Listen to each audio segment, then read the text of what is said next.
कैसे हैं आप लोग। मैं जैसे से श्वेता आपको अपनी हिंदी क्लास में स्वागत करती हूँ। आज हम कक्षा 10वीं हिंदी पुस्तक स्पर्श का पाठ 3 यानी गद्य खंड का तीसरा पाठ देखेंगे, जिसका नाम है तात्रा बमीरो कथा। इसके लेखक हैं लीलाधर मंडलोई।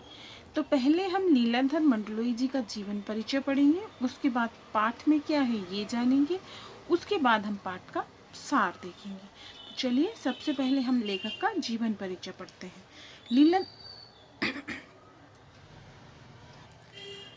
लीलाधर मंडलोई का जन्म सन 1954 की जन्माष्टमी के दिन छिंदवाड़ा जिले के एक छोटे से गांव गुड़ी में हुआ। उन्होंने अपनी शिक्षा भोपाल और रायपुर में पूर्ण की।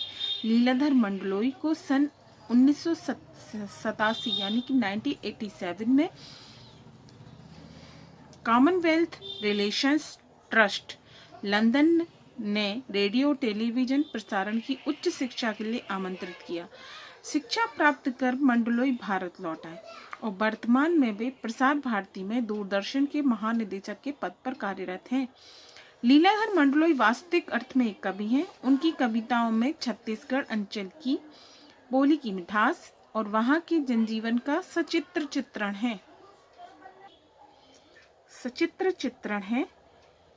अंडमान निकोबार द्वीप समूह की जनजातियों पर लिखा गया उनका गद्य साहित्य अपने आप में एक समाजशास्त्रीय अध्ययन है। उनका कवि मन उन्हें लोक कथा, लोकगीत, यात्रा वृत्तांत, डायरी, मीडिया रिपोर्टाज और आलोचना लेखन की ओर प्रवृत्त करता है। उन्हें कई पुरस्कारों से नवाजा जा चुका है। रचना परिचय। अब हम जानेंगे कि मंडलोई जी ने लिखा क्या क्या है। मंडलोई की प्रमुख कृतियां इस प्रकार हैं: घर घर घूमा, रात बिरात, मगर एक आवाज, देखा अनदेखा और काला पानी। ये उनकी प्रमुख रचनाएं हैं। अब हम देखेंगे पाठ का परिचय। तो पाठ परिचय है: प्रस्तुत पाठ तात्रा बमीरो कथा नामक शीर्षक में अंडमान निकोबार द्वीप की एक प्राचीन व पारंपरिक प्रेम कथा का वर्णन किया गया है। पारंपरिक कथा के अनुसार अंडमान व निकोबार प्राचीन समय में एक ही द्वीप हुआ करता था, लेकिन उसके दो गांवों में पारस्परिक विद्वेष की भावना थी। इसमें तात्रा नामक युवक पासा नामक गांव में रहने वाला था, जबकि बमीरो नामक युवती लापती गांव की रहने वाली थी। दोनों गांवों में इतना विद्वेष था कि वे आपसी संबंध नहीं जोड़ सकते थे। तात्रा एक बार लापती के समीप समुद्र तट पर टहलने गया। वहां पर उसका मिलन बमीरो से हो गया। पहली मुलाकात में ही दोनों एक दूसरे की तरफ आकर्षित हो गए। उसके बाद वे अक्सर मिलने लगे, जिसका दोनों ओर के समाज द्वारा भीषण विद्रोह किया गया। उन दोनों को मिलने नहीं दिया गया और अंत में पवित्र प्रेम दोनों गांव के लोगों की संकीर्ण सोच पर कुर्बान हो गया। ये है तात्रा बमीरो कथा जो हम पढ़ने जा रहे हैं, उसका पाठ का सार। अब हम इस पाठ में आगे पढ़ेंगे। इसकी मैंने कुछ हेडिंग्स बना दी हैं पाठ की कि हम इस पाठ में क्या क्या कैसे कैसे पढ़ेंगे। तो पहले हम पढ़ेंगे लिटिल अंडमान। अंडमान द्वीप का अंतिम द्वीप समूह लिटिल अंडमान है। इसी तरह निकोबार द्वीप समूह के पहले द्वीप का नाम कार निकोबार है। यह कहा जाता है कि पहले कभी ये दोनों एक ही हुआ करते थे और उसके विषय में यह कथा प्रचलित है। मतलब जो मैं कथा आपको अब आगे सुना रही हूँ वो अंडमान निकोबार द्वीप समूह की कथा है। तात्रा एक सुंदर एवं बलिष्ठ युवक। जब लिटिल अंडमान और कार निकोबार द्वीप आपस में जुड़े हुए थे, उस समय वहां एक सुंदर एवं बलिष्ठ युवक रहता था। तात्रा पासा गांव का रहने वाला था।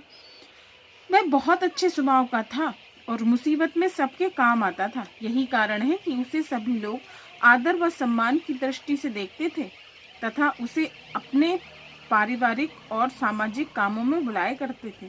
कहते हैं कि उसके पास लकड़ी की बनी एक तलवार थी जिसे वह सदैव अपने साथ रखता था। उसे इस तलवार को चलाते हुए किसी ने नहीं देखा था, लेकिन लोगों का मानना था कि उसकी तलवार में अद्भुत शक्तियां थी। बमीरो की मुलाकात तात्रा से। एक शाम जब तात्रा समुद्री बालू पर बैठकर सूरज की अंतिम रंग बिरंगी किरणों को निहार रहा था, तभी उसे पास ही एक मधुर गीत सुनाई दिया। उसे यह गीत इतना मधुर लगा कि वह मदहोश होकर गीत के स्वर की ओर बढ़ने लगा। तभी उसकी नजर एक युवती पर पड़ी जो एक श्रृंगार गीत गा रही थी। उसी समय एक समुद्री लहर ने उसे भिगो दिया और उसने गीत गाना बंद कर दिया। वह युवती बमीरो थी, जो लापती गांव की रहने वाली थी। तात्रा का बमीरो से अनुरोध।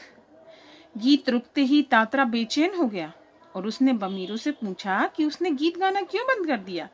इस पर बमीरो ने बेरुखी से पूछा कि वह छिपकर उसका गाना क्यों सुन रहा है। तात्रा ने उसकी बात ना सुनकर फिर से उसका वही प्रश्न दोहराया।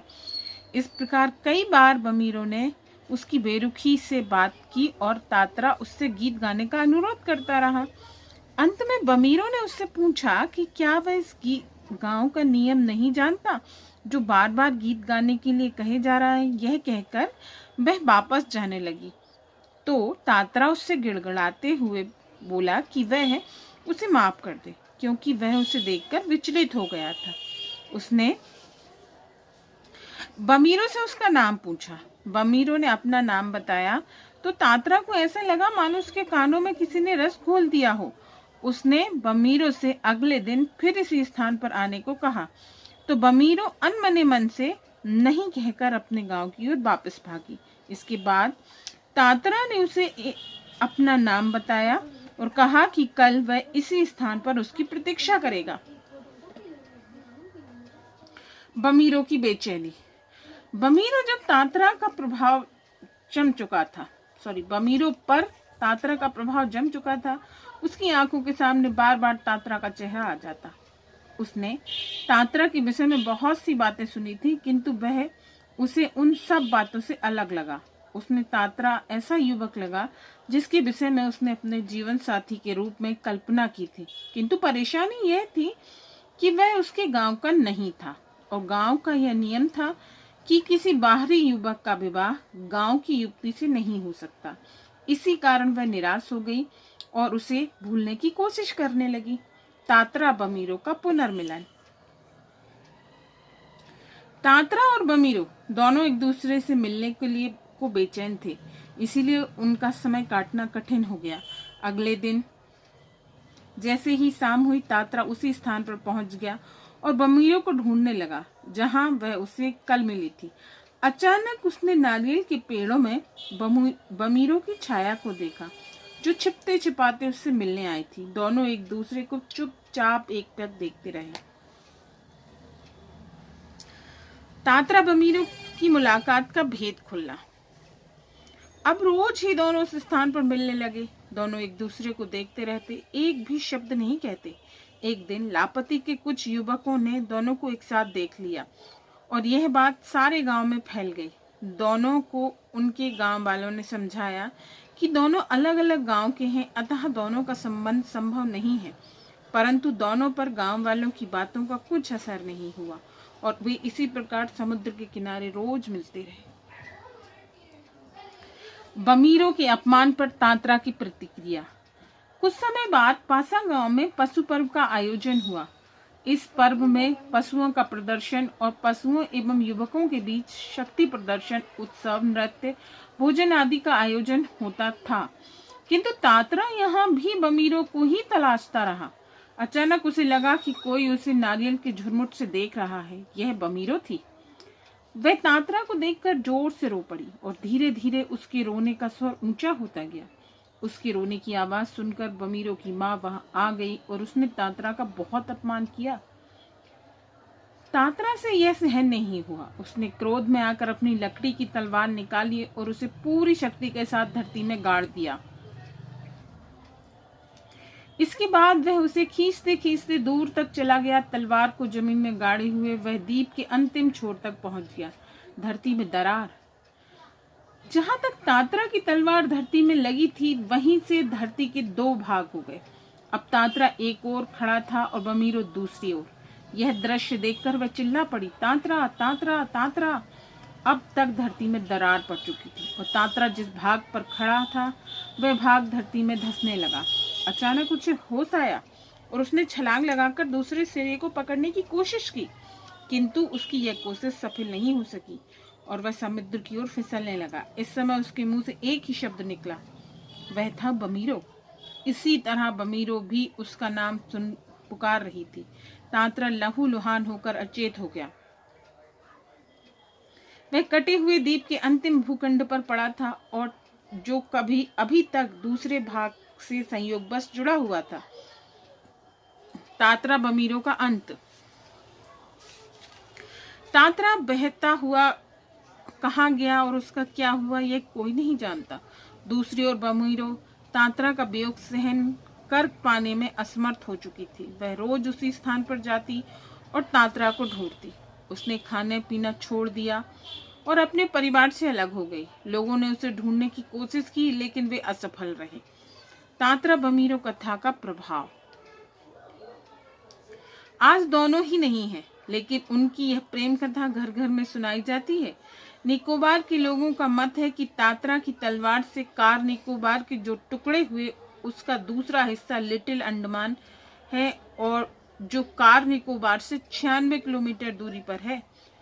तात्रा बमीरो के बलिदान के पश्चात निकोबारी दूसरे गांव में भी वैवाहिक संबंध करने लगे। वैवाहिक संबंधों में आने वाले इस परिवर्तन को शायद तात्रा बमीरो के बलिदान ने ही संभव किया। ये हमारा पाठ का सार था। मैंने आपको पाठ का सार सुना दिया, पूरा बता दिया कि हमारी जो कहानी है वो किस किस तरीके से किस किस टॉपिक पर आगे बढ़ेगी। अब हम देखेंगे इस पाठ के प्रश्नोत्तर। तो इस पाठ के प्रश्नोत्तर मैं आपको अगले जो नेक्स्ट वीडियो आएगा उसमें समझाऊंगी। Okay, bye, take care.